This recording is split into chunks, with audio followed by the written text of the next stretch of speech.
बिस्मिल्लाहिर्रहमानिर्रहीम। अस्सलाम वालेकुम डियर स्टूडेंट, उम्मीद है आप सब लोग खैरियत से होंगे। Welcome back on my YouTube channel knowledge caption. Communication skills की हमारी सीरीज़ चल रही है। इसमें हमारा लेसन नंबर 5 है आज, जिसका टॉपिक है कम्युनिकेशन डेस्टिनेशन। टॉपिक की डिटेल की तरफ आने से पहले मेरी आप सब लोगों से रिक्वेस्ट है, काइंडली मेरे चैनल को सब्सक्राइब करना, वीडियो को लाइक करना और दोस्तों के साथ शेयर करना ना भूलिएगा।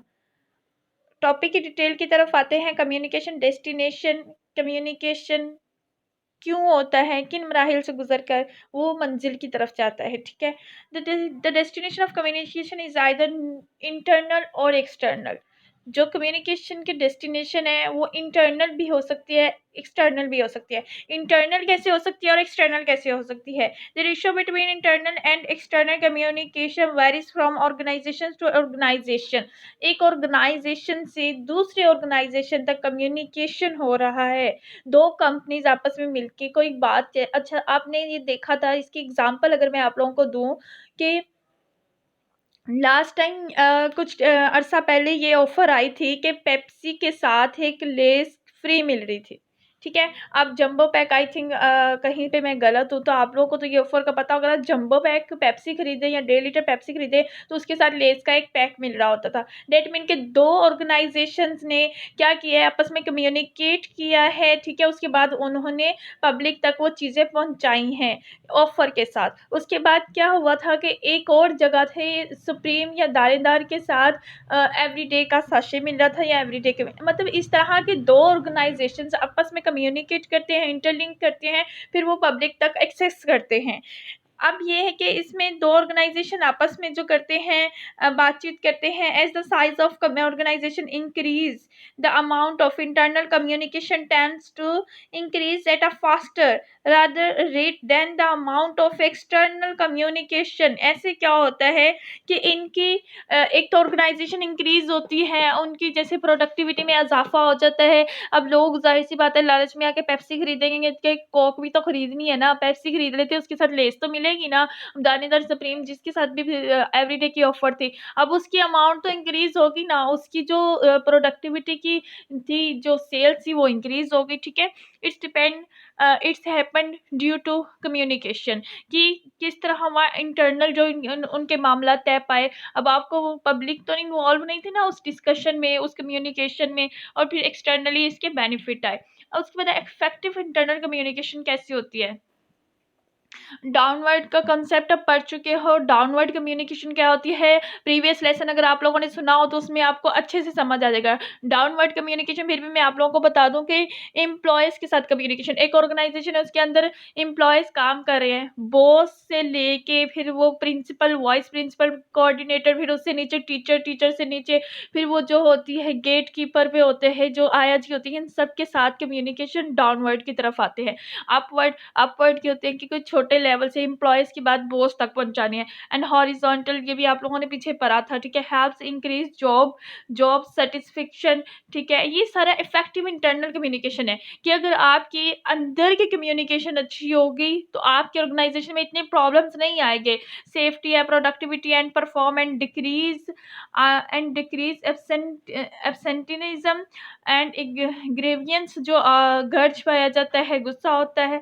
एंड क्या है, टर्न ओवर। अगर आपकी अंदर की ऑर्गेनाइजेशन के अंदर की कम्युनिकेशन अच्छी है तो आपके बाहर इतने प्रॉब्लम नहीं निकलेंगे। अगर अंदर की बाउंडिंग ही वीक है तो क्या होगा, बाहर प्रॉब्लम ज़्यादा हो सकते हैं। तो इसलिए इफेक्टिव इंटरनल कम्युनिकेशन का आना बहुत ज़्यादा ज़रूरी है इन सब चीज़ों के लिए। एक्सटर्नल कम्युनिकेशन क्या होता है कि because most modern organization have close ties with various problem.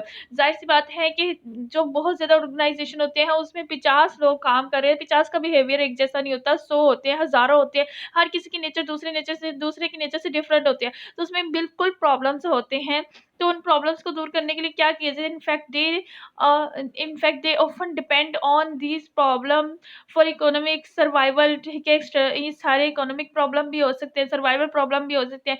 External communication plays a significant role in their in their operations, कि अगर इन प्रॉब्लम्स को सॉल्व करना है तो इसके लिए क्या करते हैं कि कम्युनिकेशन की जाती है। Example of public state organisations communicate with other consumers, जो उस ऑर्गेनाइजेशन के से फ़ायदा उठा रहे हैं, पब्लिक फ़ायदा उठा रहे हैं, वो वहाँ के एम्प्लॉय नहीं है, ठीक है। तो उनके साथ कम्युनिकेशन एक्सटर्नल कम्युनिकेशन कहलाएगी। अब वहाँ आपकी प्रोडक्टिविटी नहीं बढ़ रही, लोग और इस ऑर्गेनाइजेशन को छोड़ के दूसरी दूसरी ऑर्गेनाइजेशन की चीज़ें ज़्यादा इस्तेमाल कर रहे हैं, तो आप इन सारी चीज़ों को सॉल्व करने के लिए क्या करते हैं, सर्वाइव करने के लिए, अपनी इकोनॉमिक रिस्क इंक्रीज़ करने के लिए क्या करते हैं, पब्लिक को इन्वॉल्व करते हैं। उनसे राय लेते हैं कि वो क्या ज़्यादा पसंद करते हैं, कौन-सी ऐसी चीज़ें जो आपकी ऑर्गेनाइज़ेशन में उन्हें नहीं मिल रही और नहीं पसंद कर रहे। कंज़्यूमर के साथ स्टेक होल्डर्स होते हैं, उनसे बातचीत करते हैं कि ये लोग, उनको जानते हैं कि ये लोग क्या चीज़ ऐसी इस्तेमाल कर रहे हैं कि लोग इनके प्रोडक्ट की तरफ क्या हो रहे हैं, मतवज्जा हो रहे हैं। गवर्नमेंटल की तरफ, एजेंसीज़, फॉरेन सप्लायर्स, जो बाहर आपकी सप्लायर्स हो रही है, होलसेल्स, जो होलसेल्स की शॉप होती हैं, वो लोग किसका माल ज़्यादा उठाते हैं, वो कोक ज़्यादा उठा रहे हैं, पेप्सी, उन्होंने उसी चीज़ को ज़्यादा उठाना है जिसकी पब्लिक डिमांड होगी, ठीक है। एंड रिटेलर्स जो होते हैं, इन सब के साथ कम्युनिकेट क्या है, एक्सटर्नल। ये एम्प्लॉय नहीं है, ये सिर्फ आपकी ऑर्गेनाइजेशन की जो चीज़ें हैं उनको यूज़ कर रहे हैं, ठीक है। उसके बाद type of media use to communicate externally. अब जो एक्सटर्नली कम्युनिकेशन के लिए चीज़ें, जो मीडिया की टाइप इस्तेमाल हो रही है, जिसके थ्रू एक्सटर्नल कम्युनिकेशन हो रही है, उसमें क्या आ रहे हैं, लेटर्स है, रिपोर्ट्स है, उसके बाद स्टेक होल्डर्स है, जो बाहर के लोग हैं, रिपोर्ट्स है, उसके बाद प्रपोजल्स है, जो बार आपको प्रपोजल दे रहे होते हैं कि आप अपनी चीज़ को इस तरह करें, आप इसमें ये एडवांसमेंट लेकर आए, लोग मुतवज्जे होंगे। स्टेक होल्डर्स के साथ मीटिंग होती है, टेलीफोन हो रहा है और कन्वर्सेशंस हो रही है, कॉन्फ्रेंसेस हो रही है। ये सब क्या है, ये मीडियम है, मीडिया है, जो एक्सटर्नल कम्युनिकेशन के लिए इस्तेमाल कर रहा है ऑर्गेनाइजेशन। उसके बाद while informal reports tend to be used commonly within the organization, formal reports are more commonly use externally. अब फॉर्मल रिपोर्ट बनाई जाती है जिसे एक्सटर्नली के तौर पे इस्तेमाल किया जाता है। Employ in many organization are now fighting that their responsibility for report, ठीक है। अब एम्प्लॉयज़ की रिस्पॉन्सिबिलिटी है कि वो इसे रिपोर्ट करें, और ये कि प्रिपरेशन इज़ इंक्रीजिंग, और इसकी तैयारी करें कि इसके, अब एम्प्लॉयज़ ने इस बात को देखना है ना कि हमें किस तरह अपने ऑर्गेनाइजेशन को आगे लेके चलना है। Organization that have stakeholders hold annual stakeholder meeting, सारे स्टेक होल्डर्स हैं वो मिलते हैं और एक एनुअल मीटिंग रखते हैं टू कंडक्ट ऑफिशियल बिजनेस, अपने बिजनेस को देखने के लिए, such as electing individuals to the board of director, जो उनके बोर्ड ऑफ डायरेक्टर होते हैं, as well as to present information of interest to the stakeholders. These meetings, although comprised mostly of oral communication, also use some written communication. अब जितनी भी आपने meetings देखी होती हैं उनके हाथ में कॉपी, नोट पैड और पेन ज़रूर होता है, लेकिन वहाँ पे मेन बातें लिखी जाती है। सारी जो मीटिंग में गुफ्तगू हो रही होती है, बातचीत हो रही है, उसको नहीं लिखा जाता, वो यूजुअली क्या होती है, ओरल होती है। अच्छा, अब ये है कि ये जो एनुअल मीटिंग होती है, बड़े-बड़े स्टेक होल्डर्स, सेल्समैन जाके बैठते हैं, बिजनेसमैन बैठते हैं और वो एनुअल मीटिंग करते हैं कि सालाना तुम्हारी कंपनी कितनी फ़ायदे में रही, कितनी नफ़े में रही, कितने नुकसान में रही, क्या चीज़ें एडवांसमेंट है, कितने एम्प्लॉयज़ हैं, कितनी सैलरी ले रहे हो, ये सारी चीज़ें आपस में डिस्कस करते हैं, ठीक है। उसके बाद है an increasing amount of organisation business और is conducted over the telephone, although the use of, ये जो बाकी ऑल ओवर द मीटिंग होती है वो टेलीफोन पे होती है। Telephone should result in the effective use of time, किसी वक्त पे जिस टाइम पे इस्तेमाल किया जाता है। Many employees are now finding that the telephone has been a fairly significant time waster. अब बहुत से एम्प्लॉयज़ हैं वो सोचते हैं कि जो है टेलीफोन है वो टाइम वेस्ट कर रहा है, कि आप छोटी-छोटी बात के लिए टेलीफोन कर रहे हो, specially when several calls have to be made before the caller is reached. आप किसी को फ़ोन करना चाह रहे हो, इससे पहले किसी और की कॉल आ जाए, फिर आपको वेट करना पड़ता है। Excessive amount of small talk during phone, फिर आप कोशिश करते हो कि इसकी जो है बात को छोटा किया जाए ताकि हम अगली कॉल की तरफ जा सकें। Phone conversation can also waste time, अगर आपकी कन्वर्सेशन ज़्यादा हो रही है वो आपका टाइम वेस्ट करेगा, specially wasteful of time, human resource and monetary resource is the practice of providing a written documents to confirm the substance of the phone conversation। अब जो है फ़ोन कन्वर्सेशन कन्फर्म करने के लिए इससे अच्छा है कि आप रिटन डॉक्यूमेंटेशन दे दो, वो किसी भी वक्त बैठ दे। when this happen, the primary reason for using the phone is the first place in the first place to save time, कि आप पहली दफ़ा फ़ोन को किस तरह इस्तेमाल करते हो कि आपका वक्त बचे। Actually take more time because of the duplicate effort involved in making the phone call and then preparing the written documentation। इसमें डबल एफर्ट लग रही है कि पहले आप लोग फ़ोन कॉल पे बात कर रहे हो, उसके बाद क्या कर रहे हो, रिटन डॉक्यूमेंटेशन कर रहे हो। तो आप डायरेक्ट रिटन डॉक्यूमेंटेशन पर क्यों नहीं आ जाते ताकि आपका टाइम भी वेस्ट होने से बच सके। A certain number of employees, most organizations spend part of their time engaged in face to face conference with individuals outside the organization। बहुत सी कम ऐसे लम्हात होते हैं कि जो एम्प्लॉयज़ होते हैं ऑर्गेनाइजेशन के बाहर किसी को फेस टू फेस मुलाकात करते हैं। ज़्यादातर मुलाकात क्या होती है, आप ऑफिस में जॉब कर रहे हैं तो एक दूसरे के साथ इंटरेक्शन हो जाएगी। बाहर आपकी कंपनी का कोई बंदा मिल गया, कभी मिल गया तो ना मिला, मतलब इन रियल केसेस होता है। Including among these individuals are purchasing, ये क्या कर रहे हैं कि वो परचेज कर रहे हैं agents, sale representative, upper levels manager and departmental managers. ठीक है, ये सारी चीज़ों को परचेजिंग करते हुए आपकी मुलाकात हो सकती है। Considerable goodwill can be lost easily, which may be very costly to the organization and to the outsider। कि आप किसी और ऑर्गेनाइजेशन को प्रेफर कर रहे हो, unless both parties treat each other with courtesy and respect. जो दोनों पार्टीज के लोग होंगे वो एक दूसरे को सारी सी बातें रिस्पेक्ट के साथ ही डील करेंगे। बेनिफिट ऑफ कम्युनिकेशन, एम्प्लॉयज़ के साथ कम्युनिकेट करने का क्या फ़ायदा होता है। आप जितना आपके एम्प्लॉयज़ के साथ ताल्लुकात अच्छे होंगे वो ऑर्गेनाइजेशन उतनी ही अच्छी होगी। Specific communication skills that a person may require in any organisation will vary from job to job.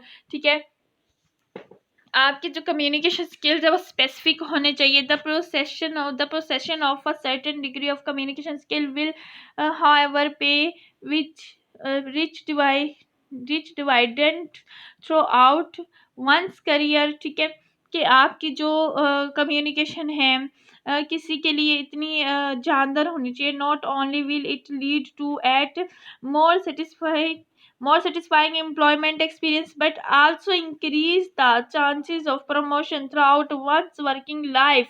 कि आपकी वजह से ही मतलब कि कम्युनिकेशन इतनी ज़्यादा होनी चाहिए कि किसी की लाइफ में प्रमोशन के चांस हों। उसके बाद जो आपका आ रहा है इसमें कॉन्फ्लिक्ट रेजोल्यूशन है। The following list identifying a number of communication and related skills that will greatly benefit the employee of organization। इसमें एक लिस्ट बनाई है उन्होंने जो कि एम्प्लॉयज़ को बेनिफिट देने के लिए किस तरह के प्रॉब्लम्स को सॉल्व किया जाए कि एम्प्लॉयज़ जो है इससे फ़ायदा उठा सके। कॉन्फ्लिक्ट रेजोल्यूशन सबसे पहले क्या है कि कॉन्फ्लिक्ट तज़ाद पाया जाता है अगर किसी वजह से मुलाज़िम और ऑफिसर के दरमियान, बॉस के दरमियान या किसी और के दरमियान। हाँ, ज़ाहिर सी बात है एक ऑफिस में सैकड़ों लोग काम करते हैं तो अक्सर लोगों की क्या होती है, लागतबाजी हो जाती है। उसको रिज़ॉल्व कैसे किया जाता है, उसको कम्युनिकेशन के थ्रू ही रिज़ॉल्व किया जाता है। Conflict is a normal part of during business. Business के दौरान ये एक नॉर्मल सा आंसर है। ठीक है, होता रहता है। ऑर्गेनाइजेशन का मेंबर्स का have different and often opposing goals. हर ऑर्गेनाइजेशन के जो है अपोजिंग गोल्स जो है एक दूसरे से मुख्तलिफ होते हैं। जाहिर सी बात है हर किसी की यही कोशिश होती है कि वो लीडिंग पे जाए। However these different goals keep the organization vital by stimulating creativity. अब ये जो अपोजिंग गोल होते हैं ना, ये उसको दूसरी ऑर्गेनाइजेशन को स्टिमुलेट रखते हैं कि नहीं, हमने इससे भी आगे जाना है, हमने इससे भी ज़्यादा मेहनत करनी है। ठीक है, ये स्टिमुलेट करने के लिए बहुत अच्छे साबित होते हैं। उसके बाद है कि promoting innovation and bringing about change. इसमें क्या है, इजादात लाते रहते हैं, चेंजेस लाते रहते हैं ताकि लोगों की तवज्जो अपनी तरफ करते रहें। Organization totally divide of conflict would become apathetic, stagnant and unresponsive to change। Organizations जो होती है वो टोटली कॉन्फ्लिक्ट को दूर करने के लिए, इन सारी चीज़ों के लिए वो कॉन्फ्लिक्ट ये सारी चीज़ें जो है कॉन्फ्लिक्ट का शिकार हो जाती हैं अगर ये वाली चीज़ें सब में पाई जाती हैं तो। अच्छा, conflict resolution is a process, ये एक प्रोसेस है whereby individuals resolve issue in an normal or informal or formal atmosphere. Conflict तजाद एक अमल है जिसे सॉल्व करना है। तजादात जो पाए जा रहे हैं उसको सॉल्व करने के लिए क्या होता है, हर बंदा अपने जो इश्यूज होते हैं उसको फॉर्मल और इनफॉर्मल एटमॉस्फेयर में सॉल्व करने की कोशिश करता है और very issues are resolved as part of the organization, as part of ongoing interaction between individuals, कि कहाँ पे जो है वो उनके प्रॉब्लम सॉल्व होना शुरू हो जाते हैं। Effective resolution of conflict which involves good communication. जो अफेक्टिव रेजोल्यूशन आपकी जो हो रही है, कॉन्फ्लिक्ट सॉल्व हो रही है, रिजॉल्व हो रहे हैं इस इश्यूज, तो इसमें क्या चीज़ सबसे ज़्यादा ज़रूरी चाहिए, गुड कम्युनिकेशन। आप लोग सुलह करने जाओ किसी के साथ तो क्या करते हो, बात को ख़त्म करने के लिए आप ईंट का जवाब पत्थर से नहीं देते। आप कहते ठीक है गलती होगी, आप थोड़ा सा झुक जाते हो, आपके लहजे में नरमी आ जाती है, तो क्या है कि इस तरह प्रॉब्लम सॉल्व हो जाता है। तो आपकी it's depend on good communication skill. अगर तो आप कम्युनिकेशन अच्छा नहीं कर पाए तो आपका कॉन्फ्लिक्ट रिजॉल्व नहीं होगा, रिजल्ट इन फ्योर फॉर्मल ग्रीवियंसेस जो पाए जाते हैं। ठीक है, उसके बाद improved moral and more effective use of human resources. आपका मोरल बुलंद होता है, इम्प्रूव होता है, जाहिर सी बात है आपके अखलाक के अच्छे होते हैं। Conflicts are inevitable, however grudges, hurt and blame do not have to be, के कॉन्फ्लिक्ट नहीं होना चाहिए। While unmanaged conflicts, disagreement and out of control emotions can harm important work and professional relationship. Effectively managed conflict can actually promote cooperation and build strong relationship। अगर तो आप लोग conflict resolve करना चाहते हो तो ये सारी चीज़ों को ख़त्म करना पड़ेगा और उसके साथ स्ट्रॉन्ग जो है रिलेशनशिप बनाने के लिए सारी चीज़ों को आपको ख़त्म करना पड़ता है। Most conflict can be resolve fine fairly and in a way. वही बात कि मैंने आपको बताया कि इसके कॉन्फ्लिक्ट को रिजॉल्व करने के लिए आपको थोड़ा सा मोरल बुलंद करना पड़ता है और थोड़ा सा झुकना भी पड़ता है। मोटिवेशन है नेक्स्ट आपका जो स्टेप है। Motivation is the process of satisfying internal needs through actions and behaviour, कि आपका मोटिवेशन करने के लिए आपको अपने अंदरूनी हालात बेहतर बनाने पड़ते हैं। बेहतर किस तरह बनाते हैं, इसके लिए किस चीज़ की ज़रूरत होती है, इसके लिए एक्शन एंड बिहेवियर की ज़रूरत होती है कि आपका बिहेवियर जितना अच्छा होगा आपके साथ आप एम्प्लॉयज़ के साथ जितने भी नॉर्मल बिहेवियर में बात करेंगे, पोलाइट बिहेवियर में बात करेंगे, आपके कहाँ अंदर का जो इन्वायरमेंट होगा, इंटरनल इन्वायरमेंट होगा वो अच्छा से रहेगा और इस तरह जो है वो लोग भी बड़े अच्छे से काम करेंगे एम्प्लॉय कि हमारा बॉस बहुत अच्छा है। Motivation is not something a person is born with और विदाउट। एक बंदा जो है वो मोटिवेशन लेके पैदा नहीं होता, उसे मोटिवेट किया जाता है अपने बिहेवियर के थ्रू या किसी ऐसी चीज़ के थ्रू उसे मोटिवेट किया जाता है। तो मोटिवेट करने के लिए ये सब चीज़ें ज़रूरी होती है, but rather is something that can be enhanced और डेवलप्ड। ये एक अलग सी चीज़ है जिसे आप बढ़ा सकते हो, डेवलप कर सकते हो मोटिवेशंस को। मोटिवेशन इफेक्ट इंडिविजुअली डिफरेंटली, हर एक बंदे को अलग से मोटिवेट कर सकते हो किसी दूसरे से।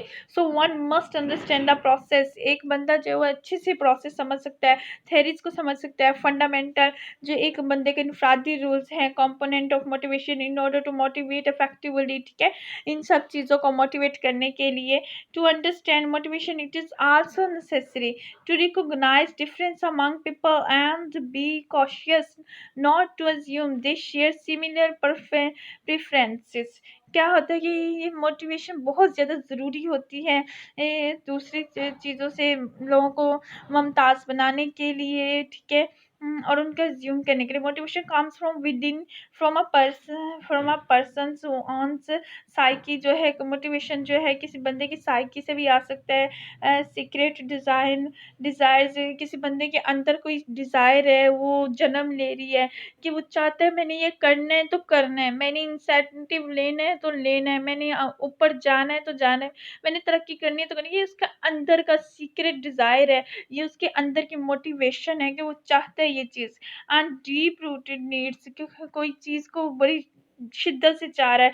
Motivate as toward their satisfaction, ठीक है? इसकी सैटिस्फैक्शन की तरफ आ रही है। To increase organization productivity and employee from performance. There are several motivational technique that ones need to learn and use, ठीक है? इस तरह के आप प्रोडक्टिविटी कैसे बढ़ा सकते हो, अपने एम्प्लॉय को किस तरह सेटिस्फाई कर सकते हो, ये सारी एक अलग से चीज़ें हैं जिसे मोटिवेशन कर। And communication is the needed tool.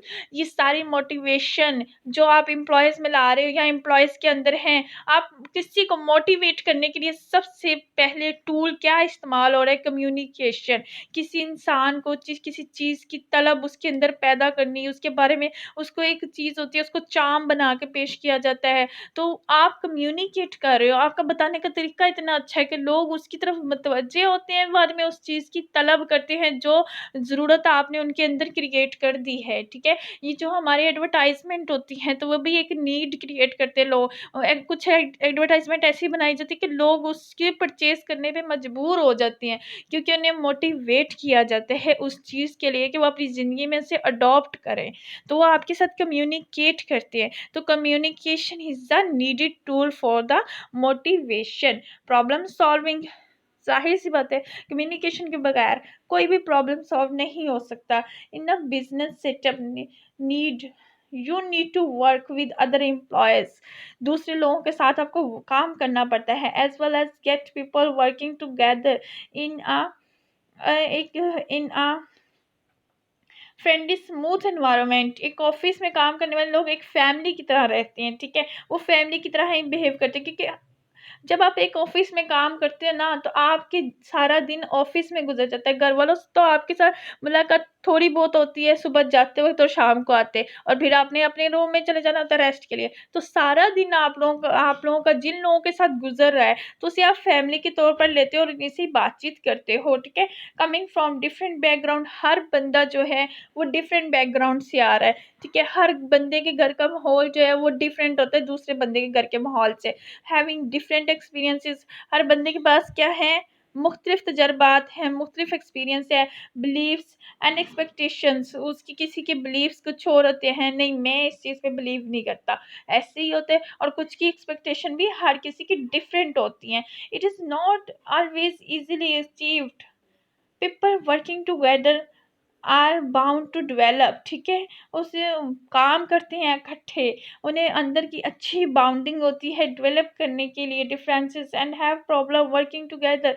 जाहिर सी बात है, हर किसी का जो है बिहेवियर, साइकी, मेंटल लेवल दूसरे इंसान से मुख्तलिफ है, वहाँ ऑटोमेटिकली प्रॉब्लम आ जाते हैं। हर किसी की नेचर अलग है दूसरे से, तो वहाँ क्या है, प्रॉब्लम आ सकते हैं। And find an amicable way to correct it, ठीक है? एक रास्ता इस्तेमाल किया जाता है कि इनको सही किया जाए। Unfortunately as is the case for most of the work we do, ये क्यों मुख्तलिफ है। It can be very difficult to establish criteria.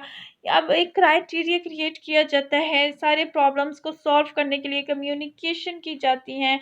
Public relation, good public relation help, आपको पता है पीआर का सारा हम लोगों ने पढ़ा था, डिटेल से पढ़ा था प्रीवियस सेमेस्टर में। सेमेस्टर फर्स्ट में हम लोगों ने कम्युनिकेशन, इंट्रोडक्शन टू कम्युनिकेशन में पढ़ा था पीआर। पीआर क्या है कि एक अच्छी पीआर ही आपके अदारे को बहुत अच्छा लेके जा सकती है। जितनी आपके लोगों के साथ इंटरेक्शन अच्छी है, उतनी आपका ऑर्गेनाइजेशन ऊपर जाएगा, ठीक है? तो क्या है कि हर ऑर्गेनाइजेशन के लोग जो है उसके साथ डिफरेंट होते हैं, डिफरेंट लोग जुड़े होते हैं, डिफरेंट लोग डिफरेंट चीज़ों को पसंद करते हैं। तो आपकी गुड पीआर ही लोगों को अपनी तरफ मतवज्जे कर सकती है। ठीक है।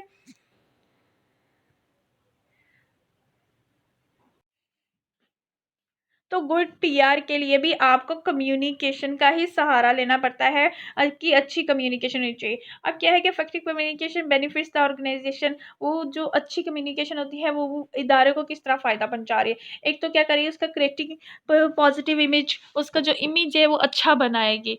Reducing cost, improving employ morale and increasing employ productivity. ये सारा कैसे पॉसिबल होगा, जब तक आपके पास इफेक्टिव कम्युनिकेशन नहीं होगे तो आप इसके बेनिफिट्स नहीं ले सकते। तो पॉजिटिव इमेज बनाने के लिए भी एक अच्छा कम्युनिकेशन प्रोसेस का होना बहुत ज़रूरी है। आपके पास कम्युनिकेशन अच्छी है, आपकी बिहेवियर, तो आपका एक इमेज जो है ना पॉजिटिव जाएगा लोगों के सामने। आपका बिहेवियर अच्छा है, आप अच्छे से लोगों को डील करते हो, आपकी गुडविल बनेगी, आपकी कैरेक्टर बिल्डिंग होगी। ये सारी चीज़ें कम्युनिकेशन से ही पॉसिबल होती है कि आपका जो है इफेक्टिव कम्युनिकेशन के थ्रू आपका जो इमेज बिल्ड होगा लोगों में, वो अच्छा बिल्ड होगा, वो पॉजिटिव होगा। उसके बाद है कि कॉस्ट रिड्यूसिंग क्या है कि इफेक्टिव कम्युनिकेशन से ही कॉस्ट रिड्यूस हो जाती है।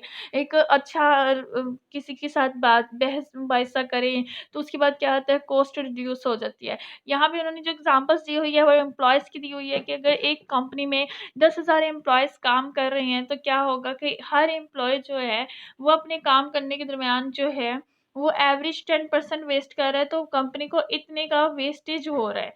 और अगर यही हम लगाएँ कि 10 रुपीज़ कर रहा है, तो इस तरह क्या है कि कंपनी को जो है रिड्यूस हो रहा है। लेकिन in many instance manager annoying, लेकिन मैनेजर उसके बारे में बेखबर है, क्योंकि वो हर एक बंदे के कैबिनेट में आके उसकी प्रोग्रेस तो नहीं ना चेक कर सकता। वो किसी की शिकायत पहुँच जाए तो पता चल जाता है, अच्छा ये बंदा सो जाता है, अच्छा ये बंदा मोबाइल यूज़ करके टाइम वेस्ट करता है। तो contribute to employ morale problem because they fail to communicate. तो क्या हो रहा है कि यहाँ पे मोरल गिर रहा है एम्प्लॉय का। क्यों? क्योंकि मैनेजर उसके साथ कम्युनिकेट करने में फेल हो गया। उस तक पहुँचे, उसे मोटिवेट करे, उसको कहे कि आपके इंसेंटिव लगेंगे, आपकी परफ़ॉर्मेंस अच्छी जाएगी, उसको गाइड करे, उसके साथ अच्छी पीआर बनाए, तो उसका खुद ब खुद दिल चाहेगा कि मैं टाइम वेस्ट ना करूँ, मैं एवरेज ज़ाया ना करूँ और मैं दिल लगा के काम करूँ। इस तरह उसका मोरल भी बुलंद होगा, ठीक है? उसके बाद है कि एसेंशियल फॉर एम्प्लॉय प्रोडक्टिविटी के लिए many organization are presently concerned about their inability to improve their productivity, कि ये प्रोडक्टिविटी के बारे में अनअवेयर होते हैं। ये in some organisations employees are not as productive as they might be because management fails to communicate, वो ज़्यादा प्रोडक्टिव नहीं बन रहे। इसकी रीज़न भी यही आ रही है कि मैनेजमेंट जो है वो फेल हो गई है अपने एम्प्लॉय तक कम्युनिकेट करने में, कि वो उसको मोटिवेट कर सकते। It's expectation to them, some employees have difficulty improving their productivity when they have not been made aware of what management expect of them। जब उन्हें नहीं पता चलता कि उनसे मैनेजर क्या एक्सपेक्ट कर रहे हैं और वो किस तरह काम कर रहे हैं, तो इस यहाँ पे आके जो है एक तो ऑर्गेनाइजेशन का भी नुकसान पहुंचेगा। तो ये सब किससे हो रहा है कि communication, lack of effective communication, इस वजह से जो है वो रिजल्ट नहीं दे पा रहे और वो रिजल्ट ले नहीं पा रहे। मिसकंसेप्शन अबाउट कम्युनिकेशन, कम्युनिकेशन के बारे में एक मिसकंसेप्शन है। मिसकंसेप्शन क्या होता है कि आप जो वर्ड बोल रहे हो लोग उसका वही मीनिंग ले रहे हैं। अक्सर आप जो वर्ड बोलते हो आप अपने पास्ट के एक्सपीरियंस को रख के बोलते हो, लेकिन जो आपका पास्ट का एक्सपीरियंस रहा है वो दूसरे का, सुनने वाले का नहीं रहा, तो वो आपके वर्ड के वो मीनिंग नहीं लेगा जो कि आप कहना चाह रहे हो। ठीक है। तो यहाँ पे मिसकंसेप्शन ऑफ कम्युनिकेशन हो जाती है कि आपके वर्ड को है उसे मीनिंग के तौर पे नहीं लिया जाए, उसको क्लियर होना चाहिए। आप कोई वर्ड बोलो और उसका मीनिंग कुछ और लोग उससे कुछ और ले लें, यहाँ पे मिसकंसेप्शन हो गई। कम्युनिकेशन सॉल्व ऑल प्रॉब्लम, ये आपको भी पता है कि कम्युनिकेशन में अगर अच्छी communication not a cure all, communication एक इलाज नहीं है तमाम बीमारियों का, तमाम प्रॉब्लम का। If we are properly skilled in communication, अगर हमारे पास स्किल है कम्युनिकेशन के, it can be a highly effective medium for the relationship, for the resolution of problem. हम ये नहीं कहते कि कम्युनिकेशन ही हर बीमारी का इलाज है, हर प्रॉब्लम का हल है, लेकिन हम ये ज़रूर कह सकते हैं कि इफ़ेक्टिव कम्युनिकेशन जो है वो बहुत सी प्रॉब्लम को सॉल्व कर सकता है, बहुत सी कॉन्फ्लिक्ट्स को दूर कर सकता है। Unfortunately many of us have failed to acquire sufficient skill in their regard। बहुत से लोग जो है इसमें ख़ास किस्म के स्किल्स नहीं रखते, किस मौका पे कौन सी बात करनी है, किस तरह के अगले बंदे को कन्विंस किया जा सकता है किसी चीज़ के लिए, किस तरह उसको मोटिवेट किया जा सकता है, स्टिमुलेट किया जाता है। तो इस सारी चीज़ों के लिए आपके पास स्किल्ड कम्युनिकेशंस का होना बहुत ज़्यादा ज़रूरी है। तो ही आप एक अच्छा जो है प्रॉब्लम का सॉल्यूशन दे सकते हो। कम्युनिकेशन ब्रेकडाउन कैसे हो जाता है? यहाँ पे जो है हम लोग कम्युनिकेशन नॉइज़ जो पीछे से पढ़ते आ रहे हैं, यहाँ पे हम उसी कॉन्सेप्ट को लेके चलें, तो उससे भी बात बन सकती है कि कम्युनिकेशन ऐसे जगह पे आके नॉइज़ का कॉन्सेप्ट मेरा ख़्याल है अब आप इस सेकंड सेमेस्टर में आ गए हो, 45 लेसन्स आप लोग सेमेस्टर फर्स्ट के पढ़ चुके हो, तो नॉइज़ का कॉन्सेप्ट आपके ज़हन में क्लियर होना चाहिए, ठीक है?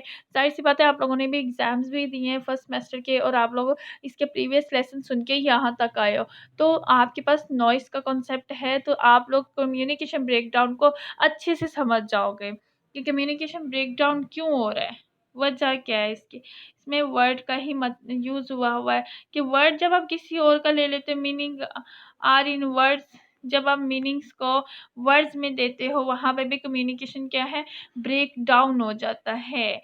वहाँ पे भी कम्युनिकेशन उस लेवल तक नहीं जा पाता क्योंकि आपकी बात सही से ली नहीं जा रही, ठीक है?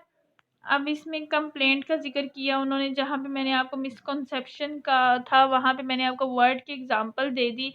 तो यहाँ पे तो उन्होंने कंप्लेंट कहा हुआ है कि more often than one these complaint are justified, but is the problem not of enough communication. के अक्सर बाज़ औक़ात क्या होती है, किसी के बारे में कंप्लेंट लगा दी जाती है, कुछ तो सच्ची होती है, कुछ मैनेजर के करीब होने की वजह से लोगों की जानबूझ के कंप्लेंट लगाई जाती है ताकि वो उससे बर्दाश्त नहीं कर रहे होते।